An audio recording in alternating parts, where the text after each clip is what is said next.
हर हर महादेव भक्तों, स्वागत है आपका शिव महिमा की दुनिया में। हमने पहले अध्याय को पूरा कर लिया था पिछले वीडियो में और आज हम दूसरे अध्याय का शुरुआत करने जा रहे हैं जो कि विदेश्वर संहिता है। भक्तों, इससे पहले कि हम अध्याय का पाठन करें, मेरा आप सभी भक्तों से अनुरोध है कि इस चैनल को सब्सक्राइब कर लें और अपने प्रियजनों को भी शेयर करें ताकि वो भी इस शिव महापुराण को व्यास जी लाभ ले सकें। यमुना का तो आइए अब सुनते हैं पुण्यमय प्रयाग जो ब्रह्मलोक का मार्ग है। वहाँ एक बार महातेजस्वी महाभाग महात्म्या मुनियों ने विशाल यज्ञ का आयोजन किया। उस ज्ञान यज्ञ का समाचार सुनकर पौराणिक शिरोमणि व्यास जी के शिष्य सूत जी वहां मुनियों के दर्शन के लिए आए। सूत जी का सभी मुनियों ने विधिवत स्वागत व सत्कार किया तथा उनकी स्तुति करते हुए हाथ जोड़कर उनसे कहा, हे सर्वज्ञ विद्वान रोमहर्षण जी, आप बड़े भाग्यशाली हैं। आपने स्वयं व्यास जी के मुख से पुराण विद्या प्राप्त की है। आप आश्चर्य स्वरूप कथाओं का भंडार हैं। आप भूत भविष्य और वर्तमान के ज्ञाता हैं। हमारा सौभाग्य है कि आपके दर्शन हुए। आपका यहाँ आना निरर्थक नहीं हो सकता। आप कल्याणकारी हैं। उत्तम बुद्धि वाले सूत जी, यदि आपका अनुग्रह हो तो गोपनीय होने पर भी आप सुबह शुभ तत्व का वर्णन करें जिससे हमारी तृप्ति नहीं होती और उसे सुनने की हमारी इच्छा ऐसी ही रहती है। कृपा कर उस विषय का वर्णन करें। घोर कलयुग आने पर मनुष्य पुण्य कर्म से दूर होकर दुराचार में फंस जाएंगे, दूसरों की बुराई करेंगे, पराई स्त्रियों के प्रति आसक्त होंगे, हिंसा करेंगे, मूर्ख नास्तिक और पशु बुद्धि हो जाएंगे। सूत जी, कलयुग में वेद प्रतिपादित वर्ण आश्रम व्यवस्था नष्ट हो जाएगी। प्रत्येक वर्ण और आश्रम में रहने वाले अपने अपने धर्मों के आचरण का परित्याग कर विपरीत आचरण करने में सुख प्राप्त करेंगे। इस सामाजिक वर्ण संकटता से लोगों का पतन होगा, परिवार टूट जाएंगे, समाज बिखर जाएगा, प्राकृतिक आपदाओं से जगह जगह लोगों की मृत्यु होगी, धन का क्षय होगा, स्वार्थ और लोभ की प्रवृत्ति बढ़ जाएगी, ब्राह्मण लोभी हो जाएंगे और वेद बेचकर धन प्राप्त करेंगे, मद से मोहित होकर दूसरों को ठगेंगे, पूजा पाठ नहीं करेंगे और ब्रह्म ज्ञान से शून्य नहीं होंगे। क्षत्रिय अपने धर्म को त्याग कर कुसंगी, पापी और व्यभिचारी हो जाएंगे। शौर्य से रहित हो वे शुद्रों जैसा व्यवहार करेंगे और काम के अधीन हो जाएंगे। वैश्य धर्म से विमुख हो संस्कार भ्रष्ट होकर कुमार्गी, धनोपार्जन परायण होकर नाप तौल में ध्यान लगाएंगे। शूद्र अपना धर्म कर्म छोड़कर अच्छी वेशभूषा से सुशोभित हो व्यर्थ घूमेंगे।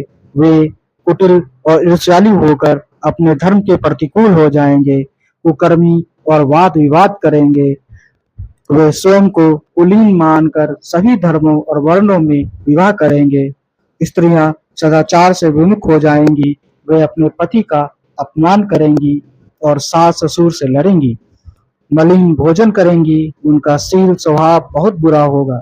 सूत जी, इस तरह जिनकी बुद्धि नष्ट हो गई है और जिन्हें अपने धर्म का त्याग कर दिया है, ऐसे लोग लोक परलोक में उत्तम गति कैसे प्राप्त करेंगे? इस चिंता से हम सभी व्याकुल हैं। परोपकार के समान कोई धर्म नहीं है।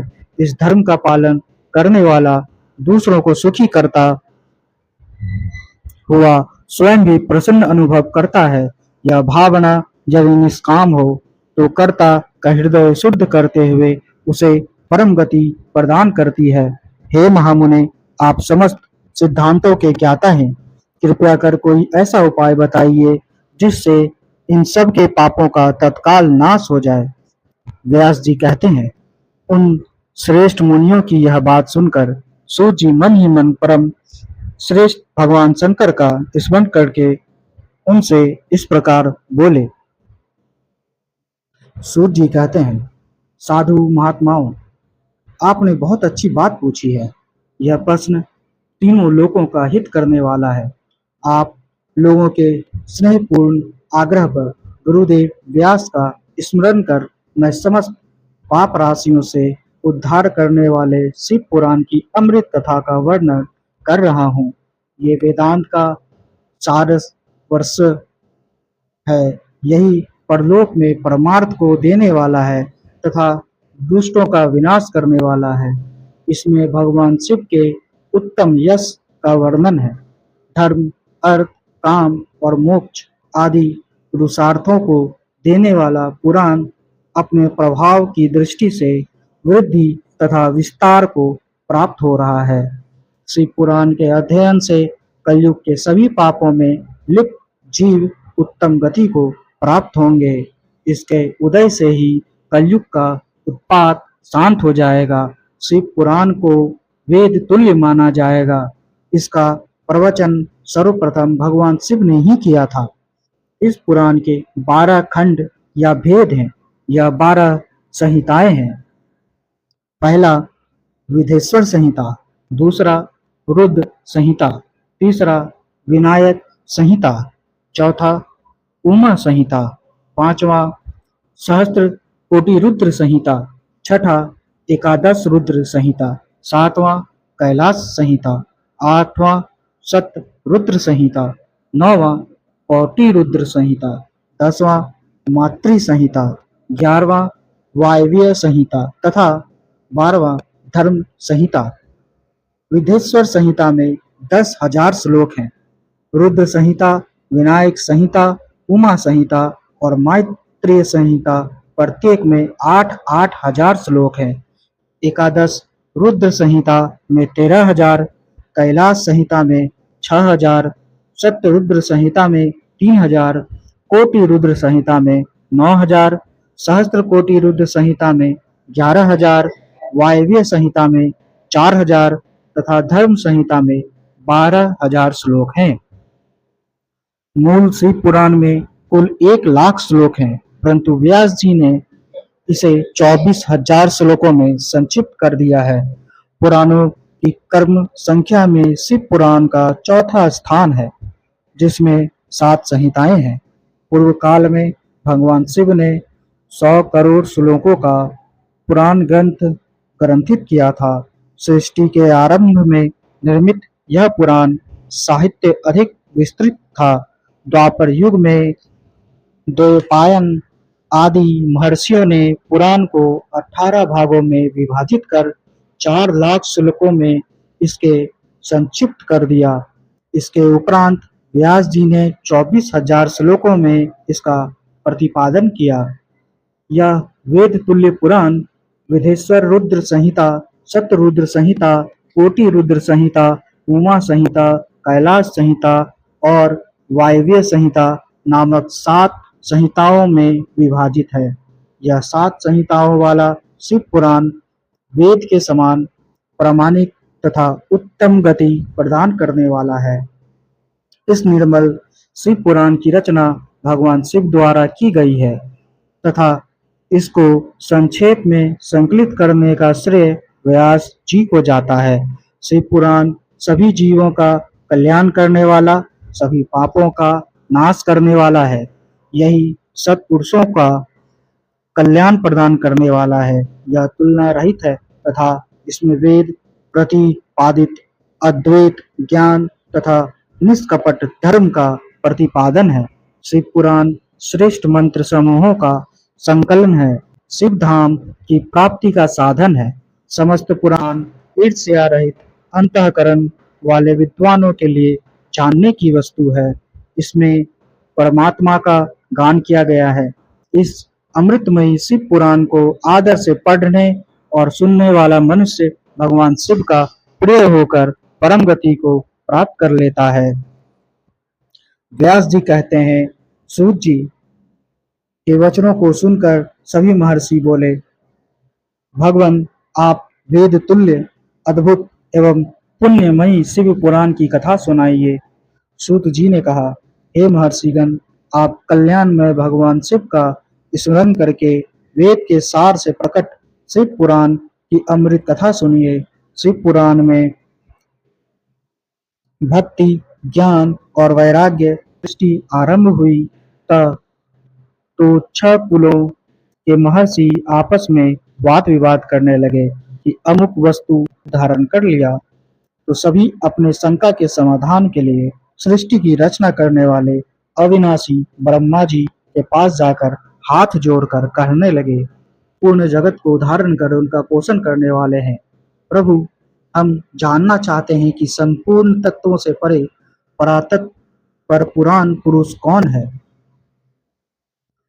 ब्रह्मा जी ने कहा, ब्रह्मा विष्णु रुद्र और इंद्र आदि से युक्त संपूर्ण जगत समस्त भूतों एवं इंद्रियों के साथ पहले प्रकट हुआ है।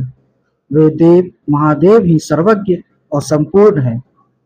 भक्ति से ही इनका साक्षात्कार होता है, दूसरे किसी उपाय से इनका दर्शन नहीं होता। भगवान शिव में अटूट भक्ति मनुष्य को संसार बंधन से मुक्ति दिलाती है। भक्ति से उन्हें देवता का कृपा प्रसाद प्राप्त होता है।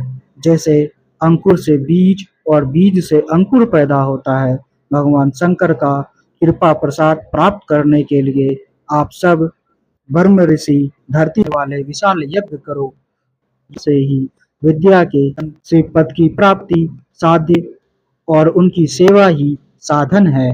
तथा जो मनुष्य उनकी भक्ति में डूबक है तथा जो मनुष्य बिना किसी फल की कामना किए उनकी भक्ति में डूबे रह कर्म के अनुष्ठान से प्राप्त फल को भगवान शिव के श्री चरणों में समर्पित करना ही परमेश्वर की प्राप्ति का उपाय है तथा यही मोक्ष प्राप्ति का एकमात्र साधन है। साक्षात महेश्वर ने ही भक्ति के साधनों का प्रतिपादन किया है। कान से भगवान के नाम गुण और लीलाओं का श्रवण, वाग्मी द्वारा उनका कीर्तन तथा मन पद की प्राप्ति मनोरथों की सिद्ध होती है। जिस वस्तु को हम अपनी आंखों के सामने देख सकते हैं उसकी तरफ आकर्षण स्वाभाविक है, परंतु जिस वस्तु को प्रत्यक्ष रूप से देखा नहीं जा सकता उसे केवल सुनकर और समझकर ही उसकी प्राप्ति के लिए प्रयत्न किया जाता है। साधन है श्रवण द्वारा ही गुरुमुख से तत्व को सुनकर श्रेष्ठ बुद्धि वाला विद्वान अन्य साधन कीर्तन और मनन की शक्ति व सिद्धि प्राप्त करने का यत्न करता है। मनन के बाद इस साधन की साधना करते रहने से धीरे धीरे भगवान शिव का संयोग प्राप्त होता है और लौकिक आनंद की प्राप्ति होती है।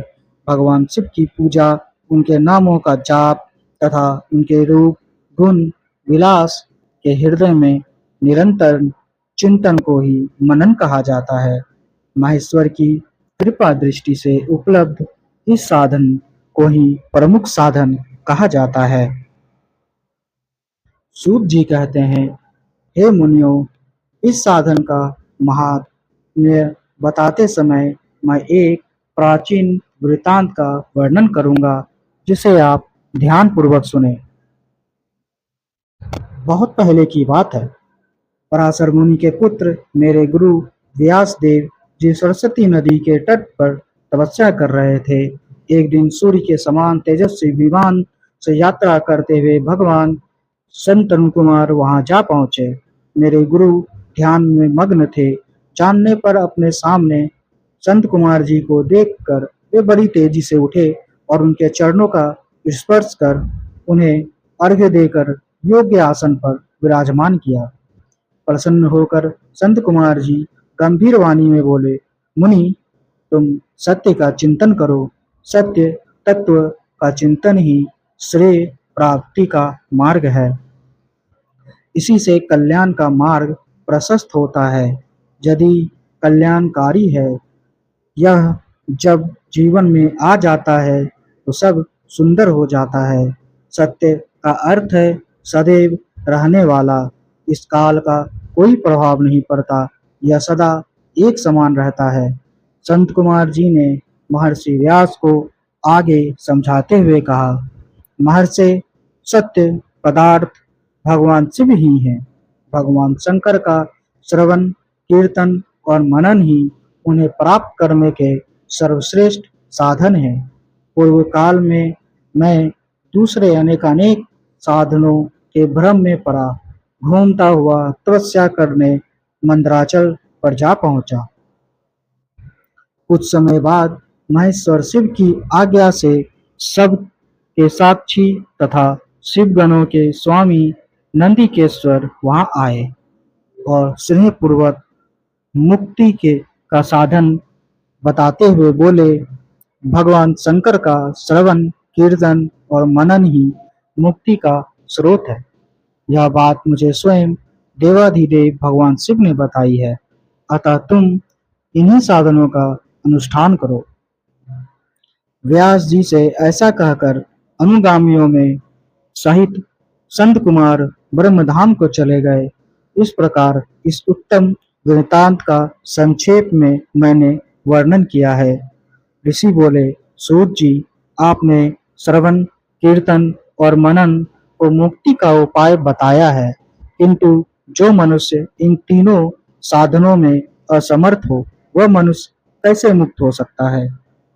किस कर्म के द्वारा बिना यत्न के ही मोक्ष मिल सकता है? सूत जी कहते हैं, हे सौनक जी, श्रवण, कीर्तन और मनन जैसे साधनों को करना प्रत्येक के लिए सुगम नहीं है। इसके लिए योग्य गुरु और आचार्य चाहिए। गुरुमुख से सुनी गई वाणी मन की शंकाओं को दग्ध करती है। गुरुमुख से सुने शिव तत्व द्वारा शिव के रूप, स्वरूप के दर्शन और गुणानुवाद में रसानुभूति होती है, तभी भक्त कीर्तन कर पाता है। यदि ऐसा कर पाना संभव ना हो तो मोक्षार्थी को चाहिए कि वह भगवान शंकर के लिंग एवं मूर्ति की स्थापना करके रोज उनकी पूजा करे। इसे अपनाकर वह इस संसार सागर से पार हो सकता है। संसार सागर से पार होने के लिए इस तरह की पूजा आसानी से भक्ति पूर्वक की जा सकती है।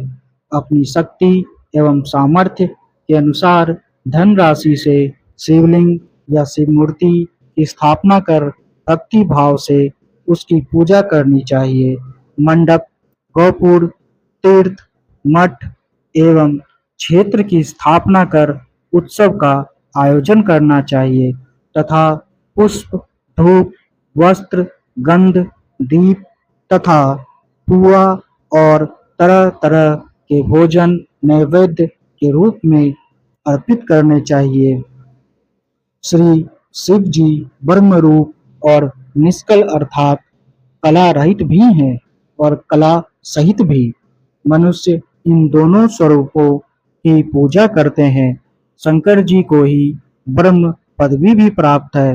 कला पूर्ण भगवान शिव की मूर्ति पूजा भी मनुष्यों द्वारा की जाती है और वेदों ने भी इस तरह की पूजा की आज्ञा प्रदान की है। संत कुमार जी ने पूछा, हे नंदिकेश्वर, पूर्व काल में उत्पन्न हुए लिंग, बैल अर्थात मूर्ति की उत्पत्ति के संबंध में आप हमें विस्तार से बताइए। नंदिकेश्वर ने बताया, मुनीश्वर, प्राचीन काल में एक बार ब्रह्मा और विष्णु के मध्य युद्ध हुआ तो उनके बीच स्तंभ रूप में शिवजी प्रकट हो गए। इस प्रकार उन्होंने पृथ्वी लोक का संरक्षण किया। उसी दिन से महादेव जी का लिंग के साथ साथ मूर्ति पूजन भी जगत में प्रचलित हो गया। अन्य देवताओं की साकार अर्थात मूर्ति पूजा होने लगी, जो कि अभिष्ट फल प्रदान करने वाली थी, परंतु शिव जी के लिंग और मूर्ति दोनों रूप ही पूजनीय हैं।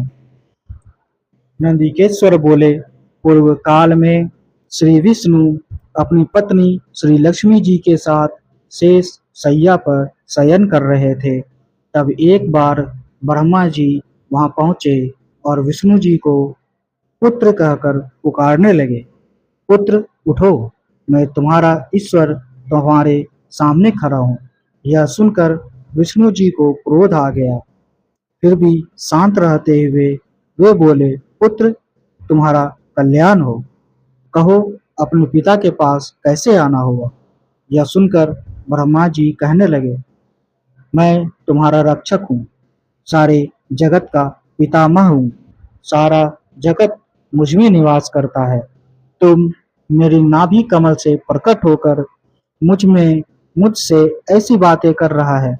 इस प्रकार दोनों में विवाद होने लगा। तब वे दोनों अपने को प्रभु कहते कहते एक दूसरे का वध करने को तैयार हो गए। हंस और गरुड़ पर बैठे दोनों परस्पर युद्ध करने लगे। ब्रह्मा जी के वक्ष स्थल में विष्णु जी ने अनेकों अस्त्रों का प्रहार करके उन्हें व्याकुल कर दिया। इससे कुपित हो ब्रह्मा जी ने भी पलटवार भयानक प्रहार किए। उनके पारस्परिक आघातों से देवताओं में हलचल मच गई। वे घबराए और त्रिशूलधारी भगवान शिव के पास गए और उन्हें सारी व्यवस्था सुनाई। भगवान शिव अपनी सभा में उमा देवी सहित सिंहासन पर विराजमान थे और मंद मंद मुस्कुरा रहे थे। महादेव जी बोले, पुत्रों, मैं जानता हूँ कि तुम ब्रह्मा और विष्णु के परस्पर युद्ध से बहुत दुखी हो। तुम डरो मत, मैं अपने गणों के साथ तुम्हारे साथ चलता हूँ। तब भगवान शिव अपने नंदी पर आरूढ़ हो देवताओं सहित युद्ध स्थल की ओर चल दिए। वहां छिपकर वे ब्रह्मा विष्णु के युद्ध को देखने लगे। उन्हें जब यह ज्ञात हुआ कि वे दोनों एक दूसरे को मारने की इच्छा से महेश्वर और पशुपात अस्त्रों का प्रयोग करने जा रहे हैं, तो वे युद्ध को शांत करने के लिए महाअग्नि के तुल्य एक स्तंभ रूप में ब्रह्मा और विष्णु के मध्य खड़े हो गए। महाअग्नि के प्रकट होते ही दोनों के अस्त्र स्वयं ही शांत हो गए। अस्त्रों को शांत होते देखकर ब्रह्मा और विष्णु दोनों कहने लगे कि इस अग्नि स्वरूप स्तंभ के बारे में हमें जानकारी करनी चाहिए।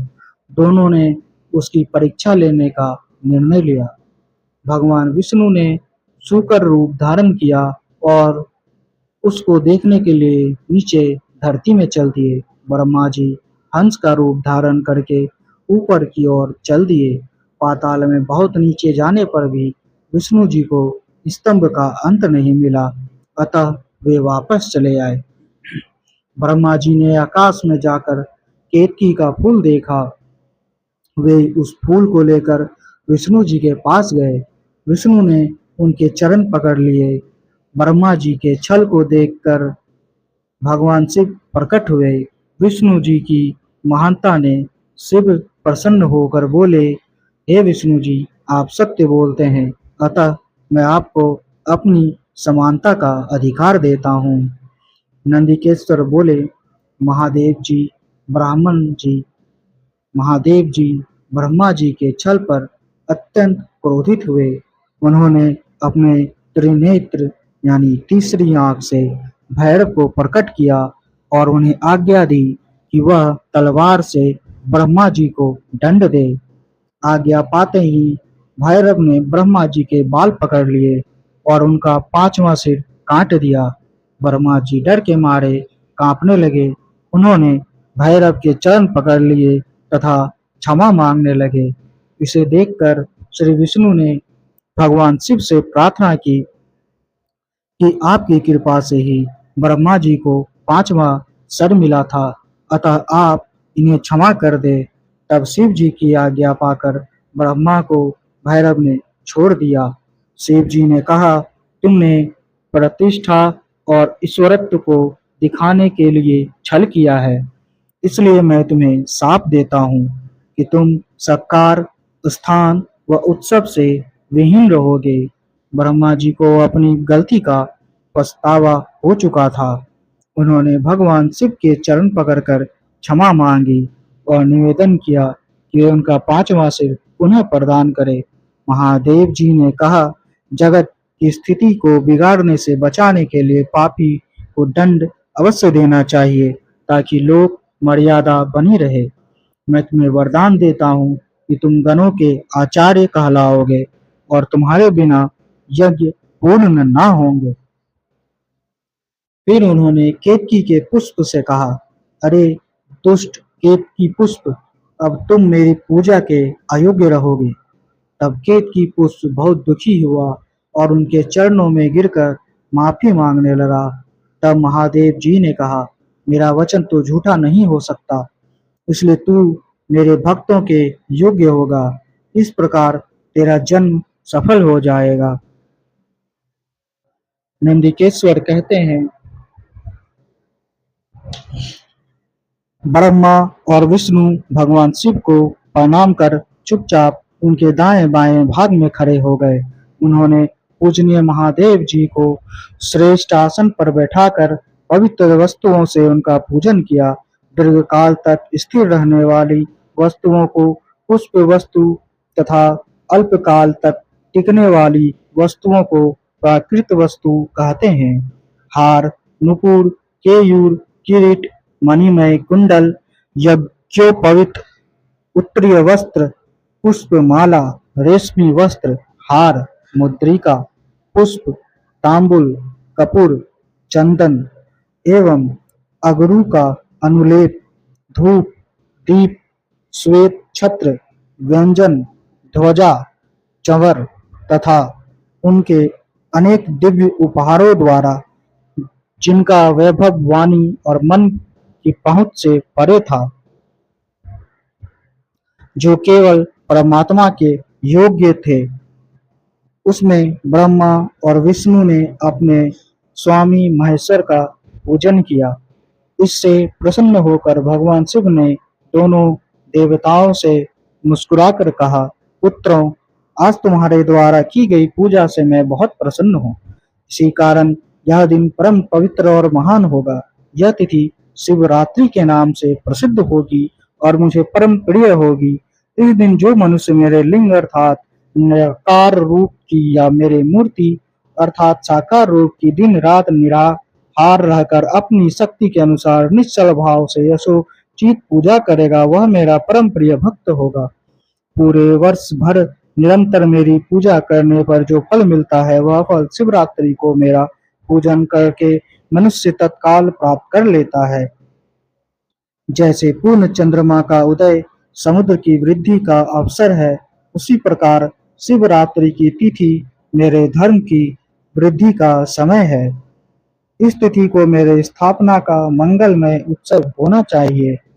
मैं मार्ग शीर्ष मास में आद्रा नक्षत्र से युक्त पूर्णमासी या प्रतिपदा को ज्योतिर्मय स्तंभ के रूप में प्रकट हुआ था। इस दिन जो भी मनुष्य पार्वती सहित मेरा दर्शन करता है अथवा मेरी मूर्ति या लिंग की झांकी निकालता है, वह मेरे लिए कार्तिकेय से भी अधिक प्रिय है। इस शुभ दिन मेरे दर्शन मात्र से पूरा फल प्राप्त होता है। यदि दर्शन के साथ मेरा पूजन भी किया जाए तो इतना अधिक फल प्राप्त होता है कि वाणी द्वारा उसका वर्णन नहीं किया जा सकता।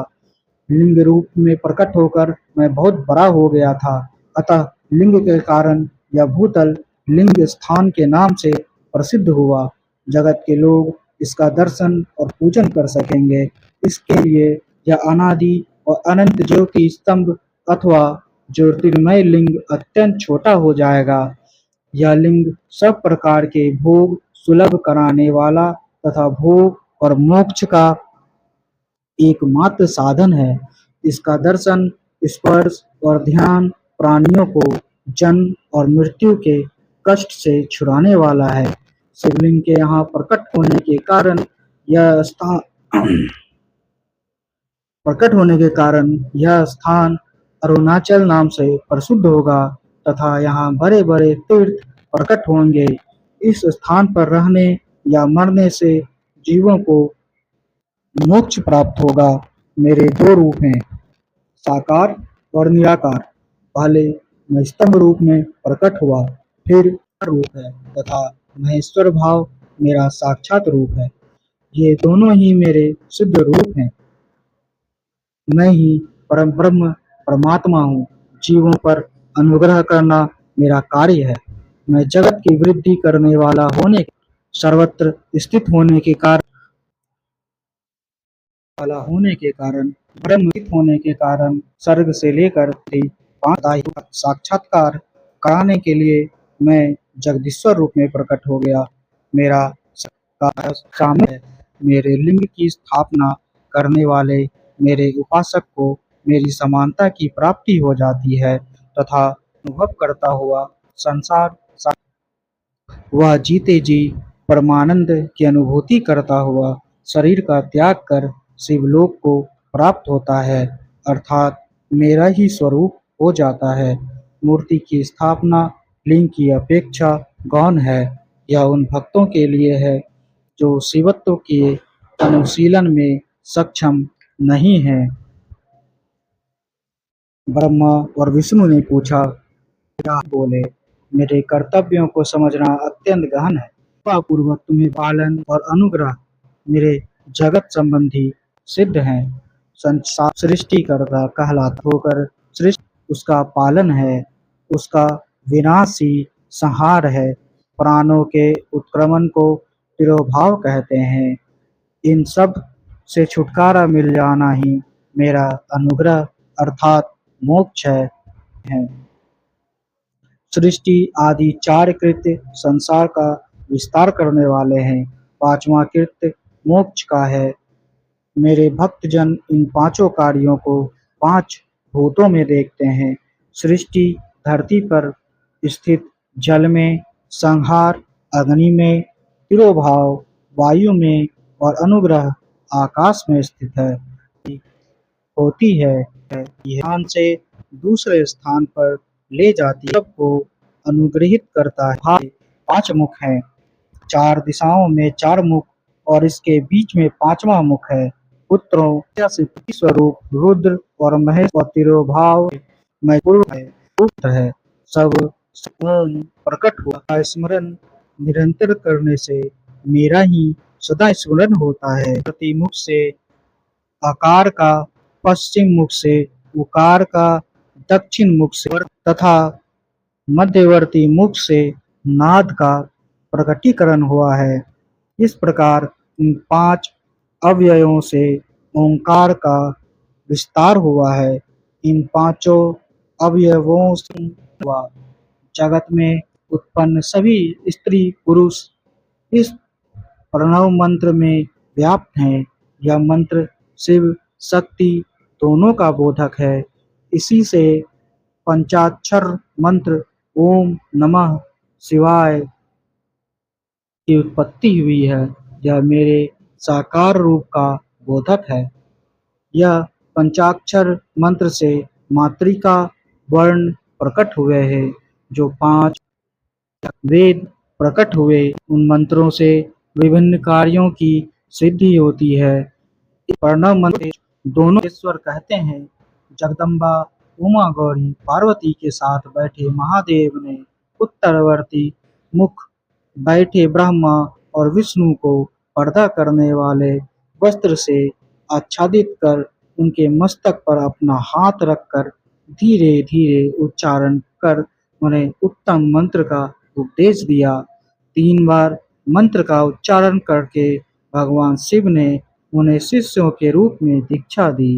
गुरु दक्षिणा के रूप में को समर्पित करते हुए दोनों हाथ जोड़कर उनके समीप खड़े हो जगत गुरु भगवान शिव की इस प्रकार स्तुति करने लगे। ब्रह्मा विष्णु बोले, प्रभु आपके साकार और निराकार दो रूप हैं। आप तेज से प्रकाशित हैं, आप सबके स्वामी हैं। आप सर्वात्मा को नमस्कार है। आप प्रणव मंत्र के बताने वाले हैं तथा आप ही प्रणव लिंग वाले हैं। सृष्टि पालन, संहार, तिरोभाव और अनुग्रह आदि आपके ही कार्य हैं। आपके पांच मुख हैं। आप ही परमेश्वर हैं।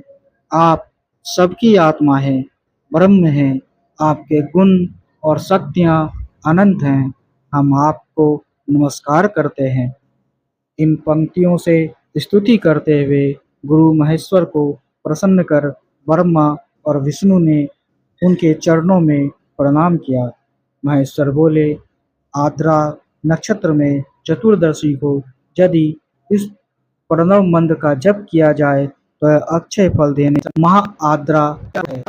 अंतिम भाग का शुरू का भाग पूजा, होम और आद्रा के समान ही है। मेरे लिंग का दर्शन प्राप्त कला अर्थात मध्याह्न से पूर्व काल में करना चाहिए। मेरे दर्शन पूजन के लिए चतुर्दशी तिथि जब समान है, फिर भी मनुष्यों को शिवलिंग का ही पूजन करना चाहिए। ओम मंत्र, पंचाक्षर मंत्र से पूजन करना चाहिए। शिवलिंग की स्वयं स्थापना करने या दूसरों से स्थापना करवाकर उत्तम द्रव्यों से पूजा करने से इस प्रकार दोनों शिष्यों को अंतर्धान हो गए। ऋषियों ने पूछा, सूत जी, शिवलिंग की स्थापना कैसे करनी चाहिए तथा उसकी पूजा कैसे, किस काल में तथा किस द्रव्य द्वारा करनी चाहिए। सूत जी ने कहा, महर्षियों, मैं तुम लोगों के लिए इस विषय का वर्णन करता हूँ।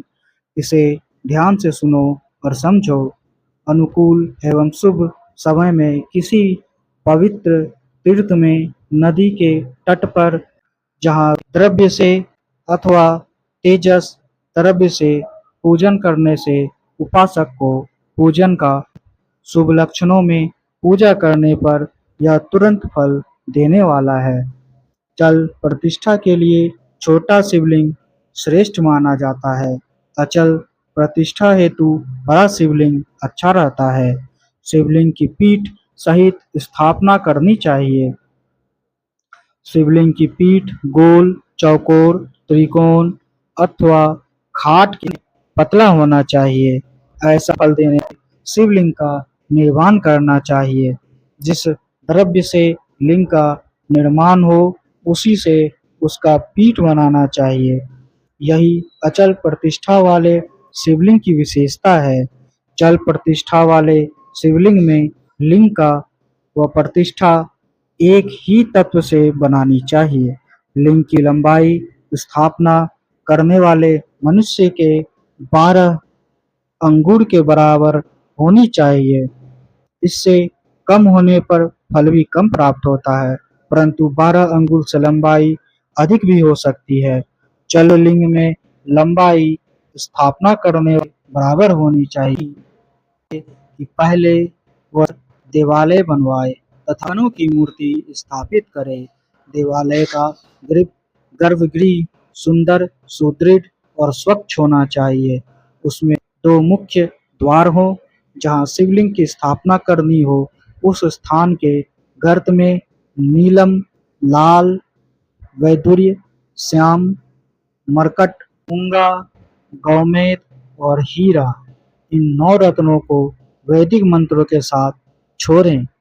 5 वैदिक मंत्रों द्वारा 5 स्थानों से पूजन करके अग्नि में आहुति दे और परिवार सहित मेरी पूजा करके आचार्य को धन से तथा भाई बंधुओं को मनचाही वस्तु से संतुष्ट करें। याचकों को स्वर्ण, गृह एवं भू संपत्ति तथा गाय आदि प्रदान करें। स्थावर, जंगल सभी जीवों को यत्नपूर्वक संतुष्ट कर एक गड्ढे में सुवर्ण तथा 9 प्रकार के रत्न भरकर वैदिक मंत्रों का उच्चारण करके परम कल्याणकारी महादेव जी का ध्यान करें। तत्पश्चात नाद घोष से युक्त महामंत्र ओंकार का उच्चारण करके गड्ढे में पीठ युक्त शिवलिंग की स्थापना करें। वहाँ परम सुंदर मूर्ति की भी स्थापना करनी चाहिए तथा भूमि संस्कार की विधि जिसकी गई है, उसी प्रकार मूर्ति की प्रतिष्ठा भी करनी चाहिए।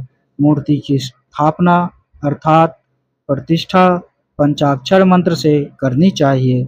मूर्ति को बाहर से भी लिया जा सकता है, परंतु वह साधु पुरुषों द्वारा पूजित हो। इस प्रकार शिवलिंग शिव पद प्रदान करने वाली है। स्थावर और जंगम से लिंग भी 2 तरह का हो गया है। वृक्ष, लता आदि को स्थावर लिंग कहते हैं और कृमि, कीट आदि को जंगम लिंग। स्थावर लिंग को सींचना चाहिए तथा जंगम लिंग को तृप्त करना चाहिए। योग चराचर जीवों को भगवान शंकर का प्रतीक करना चाहिए।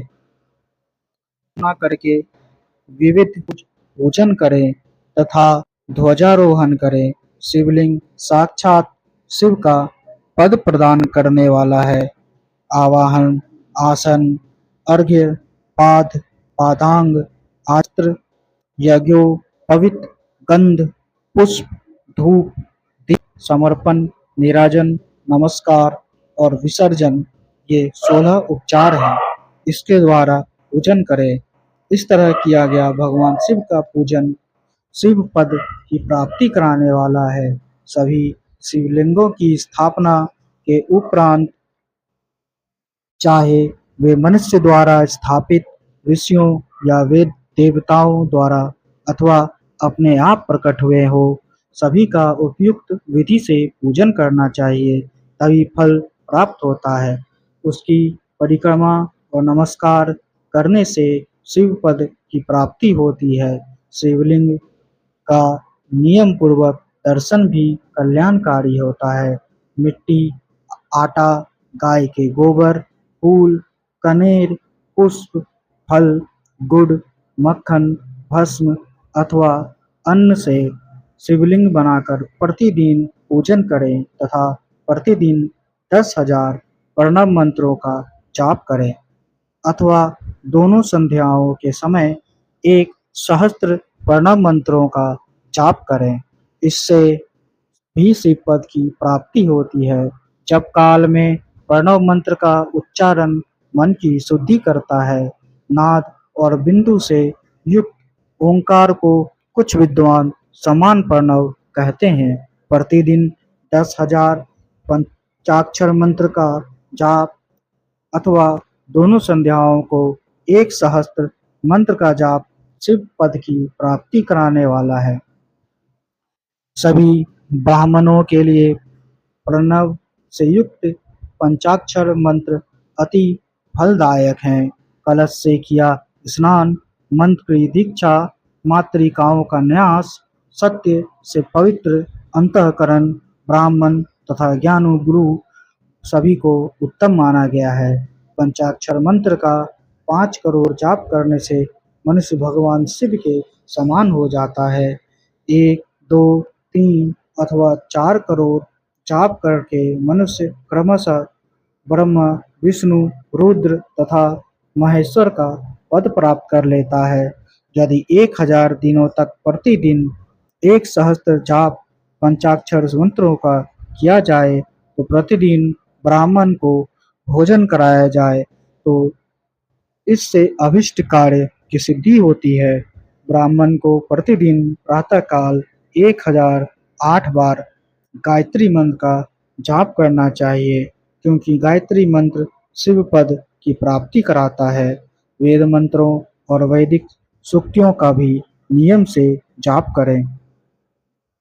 अन्य मंत्रों में जितने अक्षर हैं उनके उतने लाख जाप करें। इस प्रकार यथाशक्ति जाप करने वाला मनुष्य मोक्ष प्राप्त करता है। अपनी पसंद से कोई एक मंत्र अपनाकर प्रतिदिन उसका जाप करें अथवा ओम का नित्य 1 सहस्त्र जाप करें। ऐसा करने से संपूर्ण मनोरथों की सिद्धि होती है।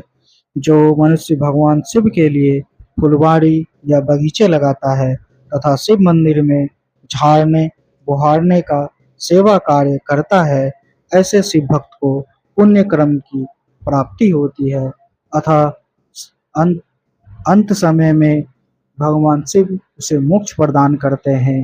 काशी में निवास करने से भी योग और मोक्ष की प्राप्ति होती है। इसलिए आमरण भगवान शिव के क्षेत्र में निवास करना चाहिए। उस क्षेत्र में स्थित बावड़ी, तालाब, कुआं और पोखर को शिवलिंग समझ मनुष्य भगवान शिव को प्राप्त कर लेता है। जो मनुष्य शिव के क्षेत्र में अपने किसी मृत साह मासिक श्राद्ध अथवा वार्षिक श्राद्ध करता है अथवा अपने पितरों को पिंड देता है, वह तत्काल सभी पापों से मुक्त हो जाता है। और अंत में शिव पद प्राप्त करता है। लोक में अपने वर्ण के अनुसार आचरण करने व सदाचार का पालन करने से शिव पद की प्राप्ति होती है। निष्काम भाव से किया गया कार्य अभीष्ट फल देने वाला एवं शिव पद प्रदान करने वाला होता है। दिन के प्रातः, मध्याह्न और सायं 3 विभाग होते हैं। इसमें सभी को एक-एक प्रकार के कर्म का प्रतिपादन करना चाहिए। प्रातःकाल रोजाना दैनिक शास्त्र कर्म, मध्याह्न सरकाम कर्म तथा मध्याह्न सकाम कर्म तथा सायंकाल शांति कर्म के लिए पूजन करना चाहिए। इसी प्रकार रात्रि में 4 प्रहर होते हैं। उनमें से बीच के 2 प्रहर निशित काल कहलाते हैं। इसी काल में पूजा करनी चाहिए क्योंकि यह पूजा अभीष्ट फल देने वाली है। कलयुग में कर्म द्वारा ही फल की सिद्धि होगी। इस प्रकार विधि पूर्वक और समय अनुसार भगवान शिव का पूजन करने वाले मनुष्य को अपने कर्मों का पूरा फल मिलता है। ऋषियों ने कहा, सूत जी, ऐसे पुण्य क्षेत्र कौन-कौन से हैं जिनका आश्रय लेकर सभी स्त्री पुरुष शिव पद को प्राप्त कर लें? कृपया कर भक्तों, इस प्रकार आज हमने विदेश्वर संहिता के 11वें अध्याय तक पूर्ण कर लिया है। इसके आगे हम लोग अगले वीडियो में सुनेंगे और विदेश्वर संहिता को पूरा करेंगे।